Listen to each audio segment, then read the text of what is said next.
반갑습니다. 서김의 교당의 한종수 교무입니다. 주말은 잘 보내셨나요? 저도 주말 큰 행사를 잘 마무리하였습니다. 그런데 제가 또 1박 2일 연수가 있어서 우리 선생님들 직접 보고 싶지만 오늘도 온라인으로 뵙게 되네요. 저번 온택트 법회 때 탐욕에 대해서 배워봤습니다. 어떻게 집에서 곰곰이 생각해 보셨나요? 나는 어떤 탐욕에 끌리는지요. 그럼 그 탐욕이 날 때 한번 그 마음을 알아차려보고 자각해서 그 탐욕에 끌리지 않으셨는지 궁금합니다. 오늘은 사연사조 세 번째로 바로 나에 대해 배워보고자 합니다. 자, 여기서 나는 한자어인데 나는 무엇이냐면 바로 게으를 게으름을 나타내는 의미입니다. 원불교를 창시하신 소태산 대종사님께서는 나를 이렇게 말씀해 주셨습니다. 나라 함은 만사를 이루려 할 때 하기 싫어함을 이름이니라.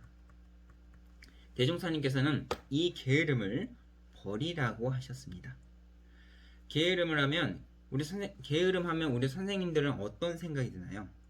뭔가 부정적이고 성실하지 못하고 뭔가 내리막길을 가게 하는 그런 습관으로 여겨질 것 같습니다.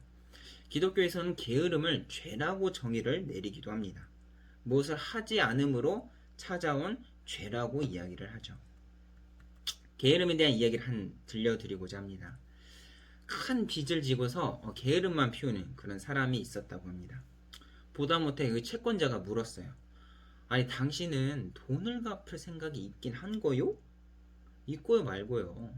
당신의 돈을 갚기 위해 이 세 가지 방법을 생각하고 있는데 그 세 가지가 쉽지가 않아서 답답해하고 있던 참입니다. 그래서 그 채권자가 물었죠. 대체 그럼 그 세 가지가 뭡니까? 그래서 그 상대가 얘기를 해주었습니다. 하나는 당신이 갑자기 죽어서 돈을 받을 수 없게 되면 좋겠고, 그리고 두 번째는 당신이 가지고 있는 차용증서가 분실되거나 불에 타든가 했으면 좋겠고, 또 마지막 세 번째는 길을 가다가 우연히 많은 돈을 주었으면 하는 것입니다 라고 얘기를 했습니다. 그런데 운이 없는지 그 세 가지 중 하나도 이루어지지가 않네요 라고 그 사람은 이야기를 했답니다. 이 이야기를 듣고 어떤 생각이 드시나요? 톨스토이는 게으른 자의 머릿속은 악마가 살기에 가장 좋은 곳이라고 말했습니다. 게으름이 낳는 모든 결과와 생각은 허망한 것뿐임을 기억해야 한다는 거죠. 자, 게으름이라는 것을 우리 일상생활에서 찾아보도록 하겠습니다. 숙제를 내일까지 해야 하는데 하지 않고 영화를 보거나 SNS에 빠져 있다는 것, 그리고 복을 받고 싶은데 복을 짓지 않는 것, 그리고 시험은 잘 보고 싶은데 시험 공부는 하기 싫은 것들이 있겠죠. 혹시 우리 선생님들 관련된 분들이 있으신가요? 그러면 왜 게으름에 빠지게 될까? 귀찮고 하기 싫은 마음이 나니까 그러겠죠. 한번 게으름 피워서 큰일 나겠어 하며 게으름을 피우겠죠. 그러나 그 한 번 게으름을 피우고 바로 일어서서 부지런히 일을 진행할 수 있나요? 쉽지 않을 겁니다. 또는 이런 게으름을 합리화시키기 때문에 게으름에 빠지게 되는 거죠. 합리화를 해서 핑계를 두고 그것을 정당화시키기 때문이죠. 요즘 강의들을 들어보면 미라클 모닝이라는 이야기를 많이 합니다. 아침의 기적을 만들어내는 사람들이죠.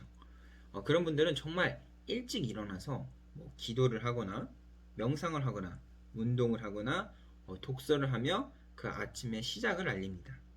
그런 습관을 통해서 본인들의 삶의 방식이 많이 달라졌다고 하더군요. 아마 우리 선생님들 중에도 아침부터 운동을 하는 분도 계실 테고 뭔가 부지런히 준비하시는 분들도 계실 거라 생각이 되어집니다. 그러면 게으름에 빠지면 어떻게 될까? 한번 살펴보도록 하겠습니다. 자, 게으름에 빠지면 하고 싶은 마음이 점차 사라지겠죠. 제가 군대에 있을 때 살이 좀 많이 쪘습니다. 살이 지금보다 아마 10kg 이상 아마 쪘을 거예요. 10kg 이상, 네, 맞아요. 10kg 이상 쪘어요. 살이 찌고 게을러지니까 어떻게 되죠? 네, 자꾸 눕고 싶고 편하게 쉬고 싶고 또 간식도 많이 찾더라고요. 뭔가 하고자 하는 의욕이 점점 없어지는 듯 했습니다. 이렇게 게으름에 빠지면 의욕이 없어진다는 것입니다. 게으름에 습관이 들었기 때문이죠. 또 게으름에 빠지게 되면 어떻게 될까요? 노력 없이 이루기를 바라는 마음이 더 생기게 됩니다. 아까 한 예화를 들려드린 것처럼 노력 없이 본인의 책임 없이 그냥 생각만 하면 딱 이루어지고 상상만 하면 내 눈앞에 확 나기를 바랍니다. 마치 내가 초능력이 있듯이 말이죠. 그런데 우리가 인간 사회에 살아가면서 내가 초능력 다루듯이 손 까딱만 하면 이루어지나요? 그렇지 않죠. 밥을 먹었으면 뭐 해야죠? 설거지를 해야 합니다. 집에서 활동을 많이 했으면 먼지가 쌓이니까 청소를 해야 합니다. 그렇다면 우리는 이 게으름에 빠지지 않으려면 어떻게 해야 할까? 제가 원불교과 다닐 때 저녁에 교무님 훈화 말씀을 듣는 시간이 있습니다. 그 시간에 새벽 좌선에 나오기가 너무 힘든 그런 예비 교무들이 많아서 교무님이 그러셨습니다. 너희들 방바닥 귀신이 자꾸 잡아당겨서 힘들지, 그 귀신 자꾸 조금만 더 잘하고 유혹하지, 그러면서 게으름에 자꾸 빠지게 된다는 겁니다. 저도 지금 새벽 4시 45분에 일어나서 이제 좌선을 하러 가야 하는데요. 4시 45분에 시간을 맞춰놓고 일어나면 막 씻고 정리하고 해서 소법당으로 들어옵니다. 때로는 피곤해서 일어나기 싫을 때도 있겠죠.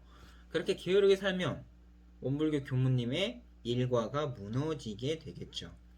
그런 게으름을 피우고 싶은 마음이 날 때, 조금만 더 자고 싶을 때 이렇게 저는 해봅니다. 일어나야 하는데 라는 마음이 일어나기 전에 그냥 벌떡 일어나는 거죠. 이게 무슨 말이냐고요? 자, 조금만 더 자고 싶다라는 마음, 이 한 생각이 나잖아요. 그 한 생각으로 잠을 다시 청하게 되고 베개에 머리를 뗄 생각을 하지 않죠. 더 자고 싶다라는 생각이 나기 이전의 마음으로 일어나라는 거죠. 그래서 알람이 들리고 일어나야 하는데 라는 마음이 나기 전에 그냥 일어나는 거죠. 자, 다른 상황으로 응용을 해보도록 하겠습니다. 내가 우리 어린이집 아이들을 위해 이런 교육을 준비해놓는데 오늘따라 지치고 힘들고 더 하기 싫다 라는 마음이 나올 때가 있을 수도 있겠죠. 그때 이 하기 싫다라는 마음이 나기 전에 진짜 하기 싫다라는 마음이 나기 전에 그냥 해버리는 것이죠. 하기 싫다라는 마음 나올 것 같은 그 전 단계로 바로 몸을 움직여서 해버리는 거죠. 또한 나태함이 날 때 그 나태함을 자각해야 할 것입니다. 내가 지금 이렇게 나태하고 게으르고 있구나라는 것을 알아차리고 내가 이렇게 살면 내 할 일들이 미루어지고 그러면 하루하루가 더 힘들겠지라는 그 자각을 가지고 게으름을 버리는 생활을 해야 합니다. 마치 쓰레기통에 그 게으름을 막 꾸깃꾸깃 해가지고 버리는 것처럼 말이죠. 게으름은 인과적으로 볼 때 내 삶에 좋은 영향을 끼치지 않습니다. 게으름의 원인으로 그 결과는 나에게 큰 도움이 없다는 것이죠. 제가 군대에서 살이 막 많이 쪄서 막 게을러가지고 목욕 샤워를 하고 나서 그 거울에 비친 살찐 내 모습을 보면서 저에게 신체적으로나 정신적으로나 도움이 되지 않는 것처럼 말이죠. 모든 것은 다 인과의 이치가 있습니다. 게으름 원인을 지으면 그 과보를 받게 되는데 그 과보가 내 삶을 성장시키지 않고 오히려 간급 떨어지게 한다는 것이죠. 그러니 그 게으름 나태한 마음이 날 때 온전함을 챙기고 지혜로운 생각을 하여 실천에 옮겨 그 나태함을 이겨내야 한다는 것이죠. 우리 선생님들도 이 게으름과 나태함을 바라볼 때 이것이 인과적으로 볼 때 나에게 득이 되는지 나에게 해가 되는지 한번 곰곰이 생각해 보셨으면 좋겠습니다. 아마 우리 선생님들은 해보다는 득이 되는 그런 삶을 선택하실 거라 믿으며 이상 설교를 마치도록 하겠습니다. 감사합니다.